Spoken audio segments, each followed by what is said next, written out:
Le désert, un lieu aride, un lieu dont la particularité est qu'il n'y a pas d'eau. C'est pourquoi peu de plantes peuvent pousser. Les animaux sont obligés quelquefois de s'enterrer dans le sable la nuit pour retrouver un peu de fraîcheur. La végétation, le monde animal et même les habitants ont dû s'adapter pour vivre et pouvoir vivre dans le désert. Le désert, c'est un lieu à la fois de difficulté, d'épreuve, de purification, mais c'est aussi le lieu de la bénédiction et c'est le lieu de la rencontre avec Dieu, nous le voyons dans l'histoire biblique. C'est un lieu où des miracles peuvent se produire. Pourquoi ? Parce qu'on manque de tout et qu'on n'a rien pour apporter des solutions à ce qu'on voit et à ce qu'on vit, si ce n'est la présence de Dieu. Alors nous revenons pour cette nouvelle émission dans l'histoire biblique qui est tellement captivante et au passage d'ailleurs, j'invite chacune d'entre vous à lire la Bible. Lisez la Bible. Commencez par le Nouveau Testament et puis ensuite vous lirez l'Ancien Testament. Mais lisez, c'est le livre de vie. C'est un livre qui va beaucoup vous apporter. Si vous décidez de le lire, bien sûr. Nous avons vu dans cette histoire biblique Moïse tirer des eaux, être élevé à la cour de Pharaon, puis Moïse tue l'Égyptien, il fuit dans le désert, il apprend la vie dans les déserts, et il devient ensuite le grand libérateur du peuple. Il va le conduire vers la terre promise, donc vers la délivrance promise par Dieu. La première étape, en plein désert, c'est celle de Mara, qui signifie eau amère, amertume. Nous avons vu dans la précédente émission qu'un miracle a pu se produire sous la supervision de Moïse. Moïse a jeté un morceau de bois dans l'eau amère de Mara et elle est devenue douce, elle est devenue potable. Le peuple est réconforté, il voit à nouveau un miracle, comme quoi nous avons tous besoin, par période, d'un signe de Dieu, d'un miracle de Dieu, qui va nous montrer qu'il est toujours là comme avant.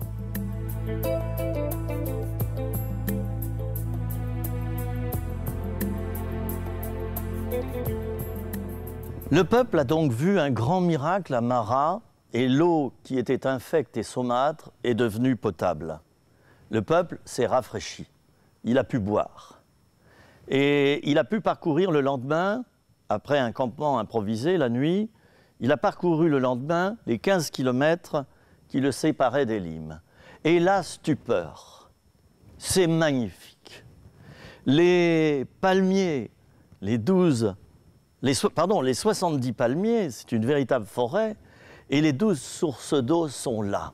Le peuple se détend et se dit « mais qu'est-ce que c'est bon de se soumettre à Dieu, qu'est-ce que c'est bon de marcher avec lui, on n'est pas déçu au fond. » Et là, eh bien, le texte nous dit ceci, Exode chapitre 15, verset 27, « Ils arrivèrent à Élim, où il y avait 12 sources d'eau et 70 palmiers, ils campèrent là près de l'eau. » Voilà, ils se mettent près de l'eau, près de la bénédiction. Et nous savons que dans le désert, si on ne boit pas d'eau, sous 48 heures, on meurt. Alors eux, ils ont un instinct, ils ont une intuition, et ils se mettent tout près de l'eau. Élim, ça signifie lieu de palmier. L'oasis d'Élim possédait un débit d'eau permanent d'environ 80 litres par seconde. Et d'ailleurs, cette oasis, on l'a identifiée à l'oasis de l'Oued Garandel, à un peu plus de 100 km de Suez. 80 litres par seconde, voilà le débit. La végétation est luxuriante, chers amis. Là, le peuple se met à camper quelque temps, il se repose et il refait ses réserves d'eau. Alors, Élim, c'est le lieu du repos, dans une végétation luxuriante en plein désert, où l'eau bien fraîche ne manque pas. Cette halte, c'est le signe de l'amour de Dieu, qui n'abandonne jamais ses créatures, malgré les souffrances du désert. Il y aura encore d'autres étapes. Tout n'est pas terminé, on ne fait que commencer. Et il est surprenant de constater que Jésus-Christ, juste après son baptême, a dû lui aussi aller 40 jours au désert. C'est l'Esprit de Dieu qui l'a conduit au désert, où il a jeûné et où il a été tenté par le diable. Chers amis, il y aura des déserts dans nos vies. Mais ces déserts nous transformeront de l'intérieur et nous rendront plus forts. Jésus-Christ a dû passer par là. Et il a été rendu fort pour rentrer ensuite dans le ministère.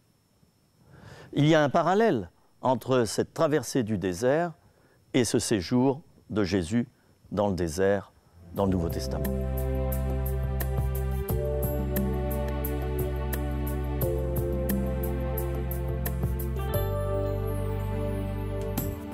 Troisième étape, le désert de Sin, lieu du murmure. Le livre de l'Exode, chapitre 16, verset 1er, nous dit ceci. Toute l'assemblée des enfants d'Israël partit d'Élim. Et ils arrivèrent au désert de Sin, qui est entre Élim et Sinaï, le 15e jour du second mois après leur sortie d'Égypte. 6 semaines viennent de s'écouler depuis la sortie du peuple d'Égypte. Le peuple est reposé, revigoré, il a reçu des enseignements de base et peut aller plus loin dans l'épreuve de la traversée du désert, car la traversée du désert est et sera toujours une épreuve. Jésus nous a avertis que la vie chrétienne ne serait pas facile. Il nous a bien dit que nous devrions renoncer à nous-mêmes et porter chaque jour notre croix. Le désert de Sin était une étendue très sablonneuse.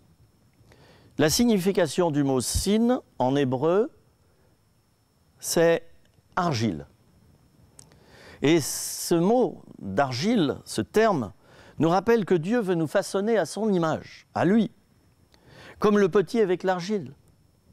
Mais nous lui résistons souvent, et nous allons le voir lors de cette troisième étape. Le peuple a faim. Avant, il avait soif. Dieu a donné de l'eau. Et maintenant, il a faim.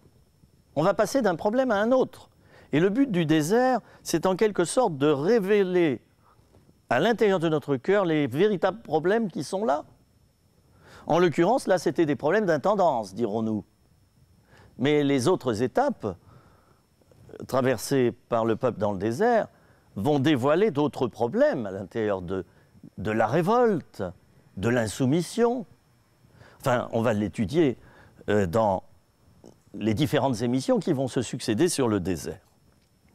Arrivé au désert de Sin, toute l'assemblée des enfants d'Israël murmura contre Moïse et Aaron.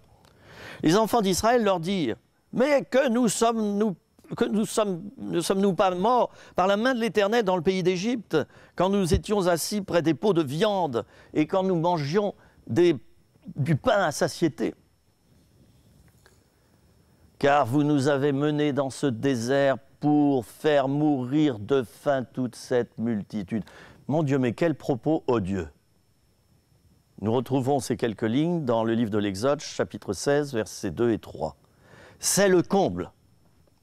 Le peuple, rafraîchi par son séjour à Élim, redécouvre la grande chaleur, la fatigue, la faim, la soif, l'épuisement. Il ne supporte pas le régime difficile du désert et voudrait plutôt mourir en Égypte.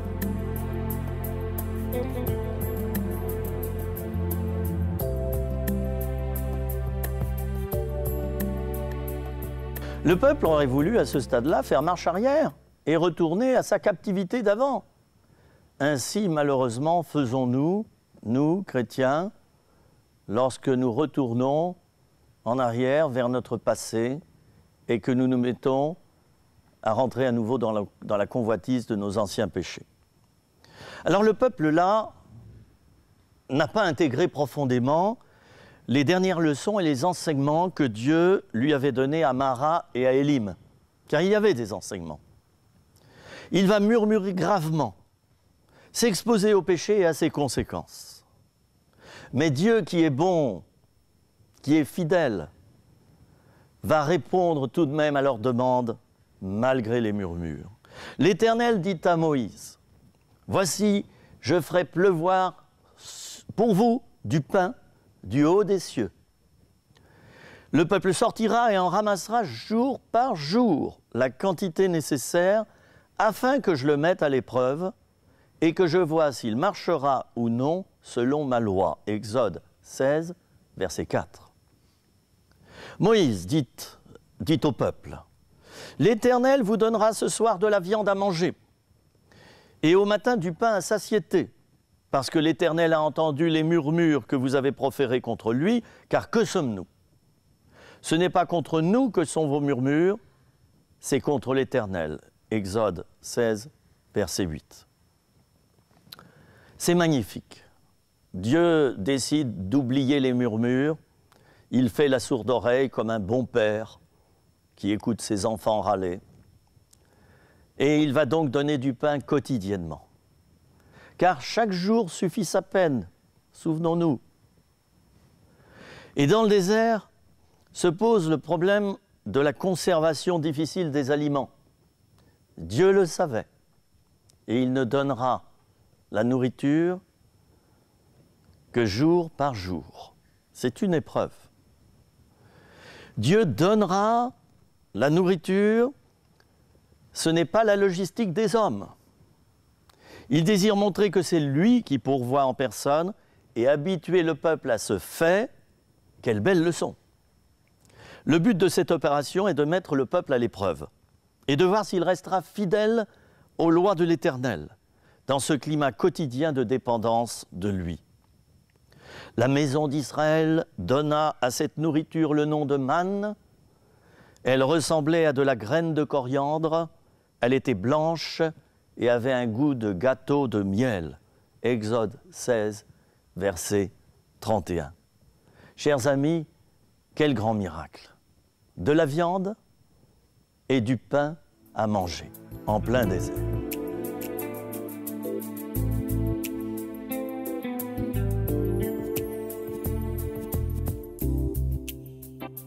Mais malgré cela, l'état d'esprit du peuple est incroyablement négatif. Une présence de Dieu plus forte était devenue vraiment nécessaire pour renouveler la vie spirituelle du peuple et lui redonner confiance en Dieu et en la promesse de délivrance qu'il lui avait faite. Dieu en personne descendra donc dans la nuée et sa présence renouvellera tout le peuple par son esprit. Moïse dit à Aaron, « Dis à toute l'assemblée des enfants d'Israël, approchez-vous devant l'Éternel, car il a entendu vos murmures. » Et tandis qu'Aaron parlait à toute l'assemblée des enfants d'Israël, ils se tournèrent du côté du désert, et voici, la gloire de l'Éternel parut dans la nuée. Exode 16, versets 9 et 10. La présence de Dieu descend, qui va renouveler le peuple de l'intérieur. Nous en avons tellement besoin, nous tous, les uns et les autres, de cette présence. Quand nous baissons les bras, quand tout va mal, quand nous crions à Dieu en lui disant « c'est plus possible, je ne peux plus avancer ». La réponse de Dieu, ce n'est pas de nous apporter telle ou telle solution à tel ou tel problème, c'est de nous donner le cadeau de sa présence. Et nous nous prosternons devant lui. Et nous restons en silence devant lui. Et sa gloire et la puissance de son esprit nous remplissent. C'est suffisant. Dieu est là, tout ira bien. C'est du côté du désert que survient la présence de Dieu, chers amis. Là où les difficultés de tout ordre ont surgi. Les épreuves ne sont pas là pour nous détruire, mais bien au contraire, pour nous apprendre à devenir plus forts et à tout surmonter. Le miracle qui va suivre est de taille. Les cailles vont être données abondamment par Dieu. Exode 16, versets 13 et 14. Le soir, il survint des cailles qui couvrirent le camp, Et au matin, il y eut une couche de rosée autour du camp. Quand cette rosée fut dissipée, il y avait à la surface du désert quelque chose de menu comme des grains, quelque chose de menu comme la gelée blanche sur la terre. Dieu ordonne que le peuple conserve une preuve de cette intervention miraculeuse, la manne, pour que cet événement reste définitivement inscrit dans la mémoire des hommes. Voici ce que l'Éternel a ordonné, dira Moïse, qu'un omer rempli de manne soit conservé pour vos descendants, afin qu'ils voient le pain que je vous ai fait manger dans le désert, après vous avoir fait sortir du pays d'Égypte. Cette nourriture sera donnée au peuple, tenons-nous bien, 40 années durant, sans interruption. Le désert de Sin, le lieu du murmure, pour apaiser le peuple, Dieu descend en personne et donne une nourriture surnaturelle. C'est la formation nécessaire pour le peuple avant de rentrer en Canaan.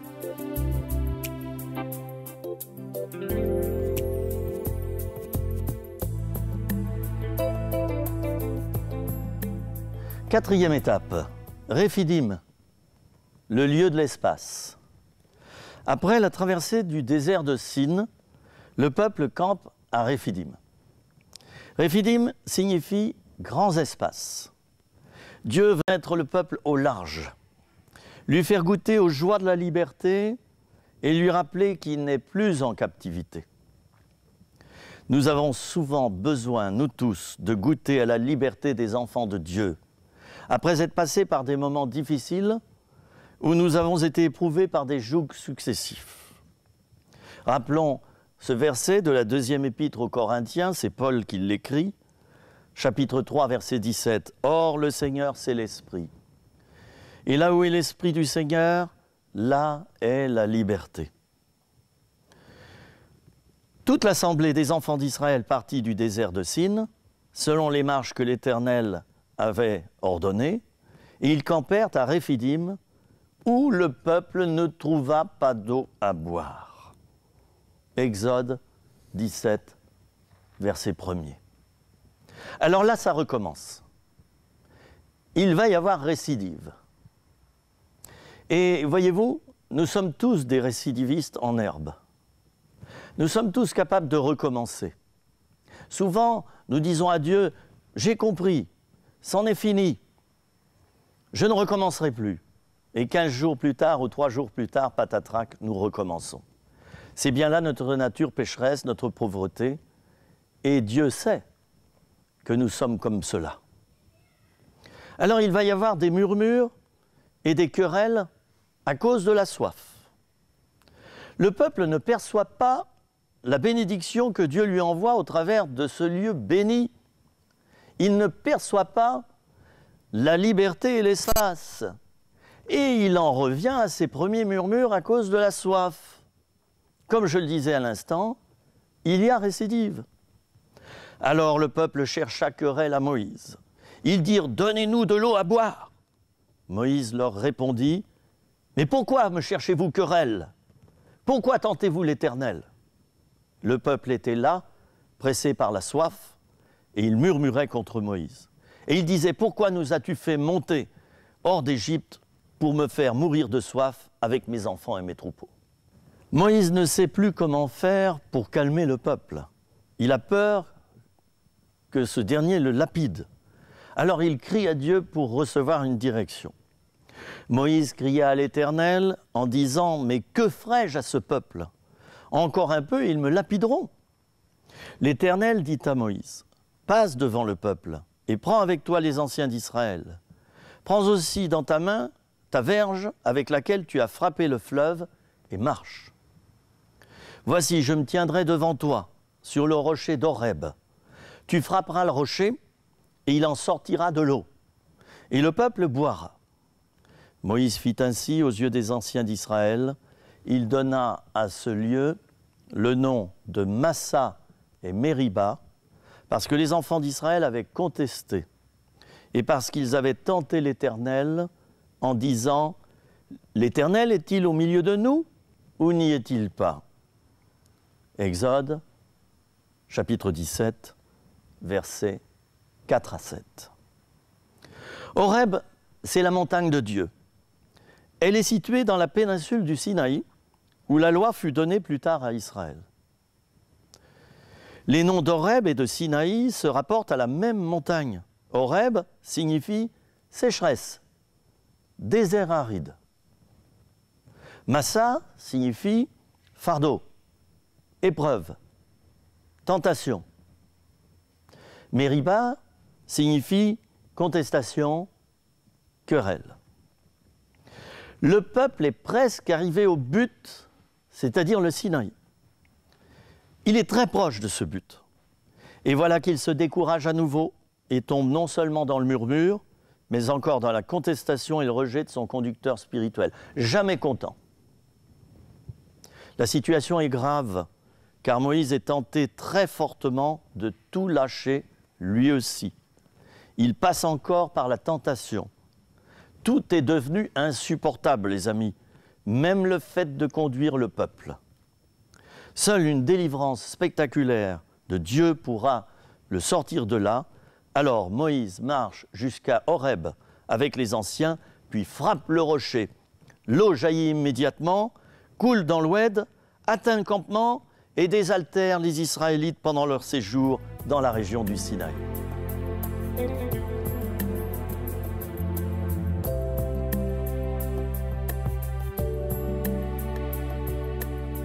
Chers amis, nous arrivons à la conclusion de cette émission sur le désert. Et j'aimerais faire une synthèse un petit peu de tous mes propos. La première étape de cette traversée du désert, ça a été Mara, là où il y avait de l'eau amère. Et Dieu a fait un miracle. Et Dieu a permis que le morceau de bois jeté dans l'eau fasse que l'eau redevienne douce. C'était une préfiguration du bois de la croix. Et puis il y a eu le désert de Sin, qui a été le lieu du murmure. Sin signifie argile. Nous sommes de l'argile et Dieu est le potier. Là, dans ce désert, le peuple va murmurer car il a faim. Dieu va répondre et envoyer la manne et l'écaille, donc de la viande à manger et du pain, puisque la manne c'était comme du pain. Et n'oublions pas que dans ce lieu, Dieu descend en personne et il nourrit le peuple, non plus par de la nourriture terrestre ou miraculeusement donnée par le ciel, il va répondre directement par sa présence. Dieu descend. La quatrième étape, Rephidim, le lieu de l'espace, c'est un lieu de liberté, mais où le peuple ne va pas du tout comprendre ce qui se passe. Il ne reçoit pas les choses de Dieu. Il n'est pas capable. Et pourquoi le peuple a-t-il dû passer par le désert? Eh bien justement, pour qu'il apprenne à bien se comporter devant Dieu dans les moments de difficulté. C'était la pédagogie de Dieu qui faisait son travail. Le peuple a soif, il murmure et il querelle Moïse au point que Moïse a peur d'être lapidé, être tué. Alors Moïse fera jaillir l'eau du rocher. Chers amis, il y a des temps dans nos vies où tout est difficile, je l'ai déjà dit. Il y a des moments où nous voulons retourner en arrière, regarder en arrière, des moments où il nous semble que Dieu désire nous faire souffrir. Non, Dieu ne veut pas nous faire souffrir. Il veut nous apprendre des leçons essentielles. Eh bien, apprenons-les, tournons-nous vers lui et recevons de lui les miracles et la grâce nécessaires à la poursuite de notre cheminement.